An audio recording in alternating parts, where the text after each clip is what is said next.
Hello everyone, this is your host and English कदर मोहम्मद नवीद आपके सामने एक बार फिर एक नई वीडियो लेक्चर में हाजिर हो। डियर स्टूडेंट्स, आज के इस वीडियो लेक्चर में हम आपके सामने रोल नंबर 5 को डिस्कस करने वाले हैं। चलो वीडियो को स्टार्ट करते हैं। स्टूडेंट्स, यहाँ पर देखिए everyone, someone, everybody, somebody, anybody, nobody, no one, everything, nothing, anything, etc. यानी जब भी किसी सेंटेंस का सब्जेक्ट इन वर्ड में से हो तो, यानी फिर से सुनिए इस बात को, जब किसी सेंटेंस में का सब्जेक्ट इन वर्ड्स में से हो, एवरीवन हो, समवन हो, एवरीबॉडी हो, समबडी हो, जो भी हो, लेकिन इन वर्ड में से हो, यानी ये बेसिकली है इनडिफिनिट प्रोनाउन। यानी जब किसी सेंटेंस का सब्जेक्ट इनडिफिनिट प्रोनाउन हो तो अब देखिए उसके बाद जो वर्ब आएगा वो हमेशा सिंगुलर फॉर्म में होगा और उसके साथ जो प्रोनाउन आएगा वो भी सिंगुलर होगा। यानी जब किसी सेंटेंस के सब्जेक्ट इन अल्फाज में से हो, इन वर्ड्स में से हो, तो उसके बाद वर्ब भी सिंगुलर आएगा और प्रोनाउन यानी डिटरमिनर भी सिंगुलर आएगा। अब हम देखते हैं एग्जाम्पल, यानी एग्जाम्पल ऑफ पास्ट पेपर।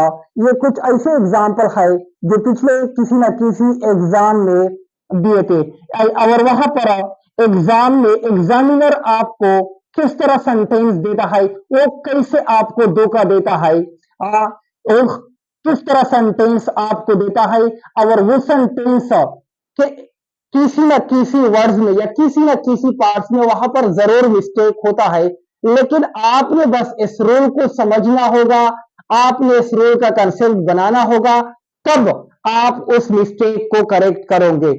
अब देखिए बेसिकली ये जो वर्ड्स है, यानी ये जो इनडिफिनिट प्रोनाउन है, उसके बाद हमने देखा कि उसके बाद वर्ब भी सिंगुलर और प्रोनाउन भी सिंगुलर। वो क्या करता है, अक्सर वो इस तरह करता है कि उसके बाद जो वर्ब है वो प्लूरल देता है या ऐसा करता है कि वर्ब तो सिंगुलर देता है लेकिन उसके बाद जो आने वाला प्रोनाउन हो यानी डिटरमिनर वो किस तरह देता है, वो प्लूरल देता है। तो वहां पर उसी पार्ट्स में गलती होता है।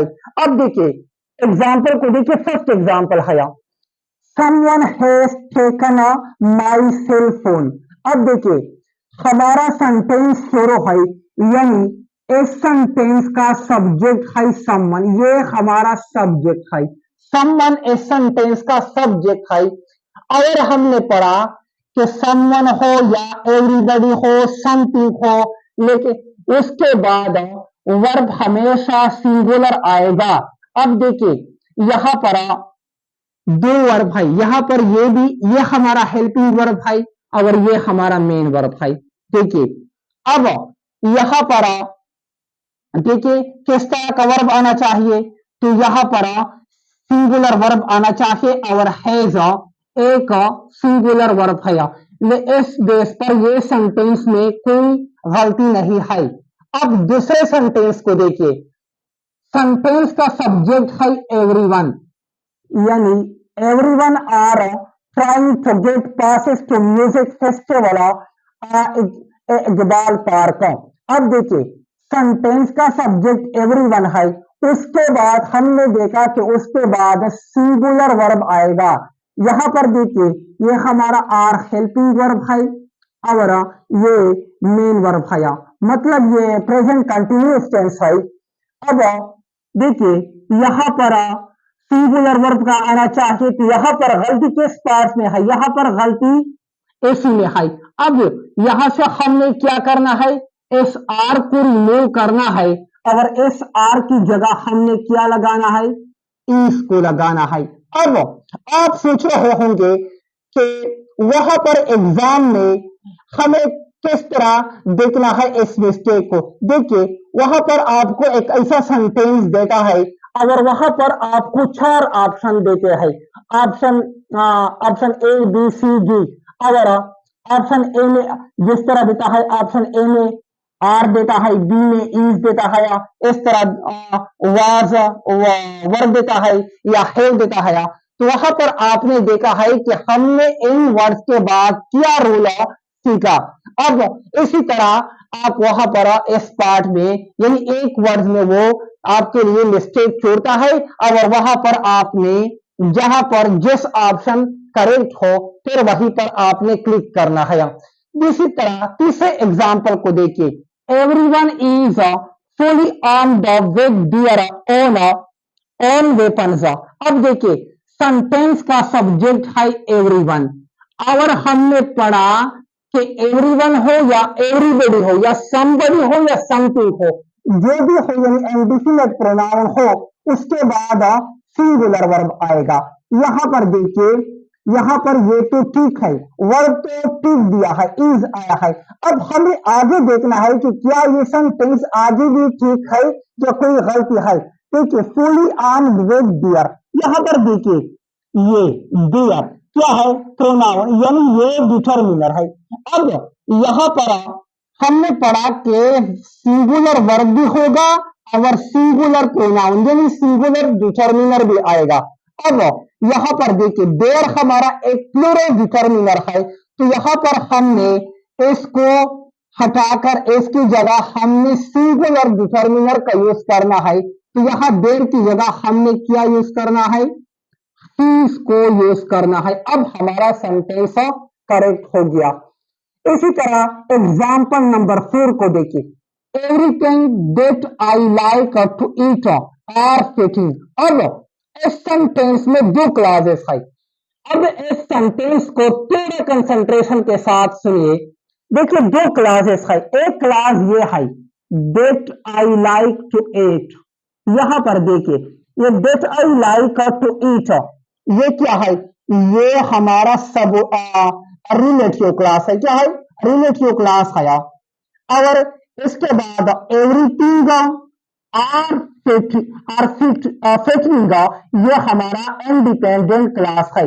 यानी इस सेंटेंस में दो क्लासेस है, एक क्लास है that I like to eat, ये हमारा रिलेटिव क्लास है, और एवरीथिंग आर फिटिंग ये हमारा मेन क्लास है। अब देखिए यहां पर रिलेटिव क्लास ये तो करेक्ट है, क्यों करेक्ट है। अब आप सोच रहे होंगे कि आपने यहाँ पर लाइक लगाया है, लाइक्स क्यों नहीं लगाया। देखिए यहाँ पर हमारा सब्जेक्ट आई है और आई हमारा सब्जेक्ट है और आई हमारा कौन सा प्रोनाउन है, आई हमारा फर्स्ट पर्सन प्रोनाउन है। और जितनी भी फर्स्ट पर्सन प्रोनाउन है उसके साथ हम वर्ब में एस या ई एस ऐड नहीं करेंगे। फिर से सुनिए कि जब हमारे सेंटेंस का सब्जेक्ट फर्स्ट पर्सन में से हो तो वहां पर हम वर्ब में से एस या ई एस का इजाफा नहीं करेंगे। अब यहाँ पर ये तो ठीक है, लेकिन अब यहाँ पर इस इंडिपेंडेंट क्लास को देखिए, एवरीथिंग आर ऑफ फिटिंग। यहाँ पर एग्जाम में भी यकीन मानिए कि आपको इस तरह सेंटेंस देता है। क्यों, क्योंकि आपको यहाँ पर एवरीथिंग, एवरीबॉडी, समवन, समबडी में से कोई ना कोई सब्जेक्ट देता है और उस वर्ड जो आने वाला वर्ब है वो उठाकर लास्ट में देता है। फिर आप कंफ्यूज होते हैं कि यहाँ पर जो हमारा वर्ब है यानी ये हेल्पिंग वर्ब जो है ये तो इसके बाद नहीं है, ये तो सेंटेंस के लास्ट में है, ये तो इसी सब्जेक्ट के साथ इसका कोई रिलेशन नहीं है। लेकिन आपने वहां पर देखना है कि इसके जो बीच में है वो है क्या, उसके दरमियान कोई दूसरा क्लास मौजूद है या नहीं है, इसी तरह आपने देखना है। अब यहाँ पर एवरीथिंग है, अगर एवरीथिंग इस सेंटेंस का सब्जेक्ट है जो हमने पढ़ा कि एवरीथिंग के बाद किस तरह वर्ब आना चाहिए, सिंगुलर। तो यहाँ पर आर आया है, आर फिटिंग ये हेल्पिंग वर्ब है और फिटिंग मेन वर्ब है, ये प्रेजेंट कंटिन्यूअस टेंस का सेंटेंस है। यहाँ पर देखिए आर, तो आर की जगह हमने क्या ऐड करना है, आर की जगह हमने ऐड करना है इज, यानी आर को हम रिमूव करके इसकी जगह हमने क्या यूज करना है, इज। अब ये सेंटेंस हमारा करेक्ट हो गया। दोस्तों ये जो कंसेप्ट है ये इजी सा कंसेप्ट है, लेकिन कई बार एग्जाम में इसके इसके बेस पर क्वेश्चन पूछे गए हैं। और आप लोगों को मैंने इसलिए ये इस कंसेप्ट को अच्छी तरीके से डील किया, क्योंकि आज आगे वाले एग्जाम जो है उसमें फिर आपकी कंफ्यूजन न हो। तो उम्मीद है कि आज की ये छोटी सी वीडियो लेक्चर आपको पसंद आया होगा। तो प्लीज, तो बस आपसे एक छोटी सी रिक्वेस्ट है कि जो लोग हमारे इस चैनल को पहली दफा देख रहे हैं वो हमारे इस चैनल को सब्सक्राइब भी करें और साथ में बेल वाली आइकन को भी हिट करें, क्योंकि हमारी हर आने वाली वीडियो की नोटिफिकेशन आपको वक्त पर मिल जाए। और वीडियो को लाइक करें और ज्यादा से ज्यादा अपने दोस्तों और फैमिली के साथ शेयर करो। मिलते हैं नेक्स्ट वीडियो लेक्चर में, तब तक के लिए बाय बाय।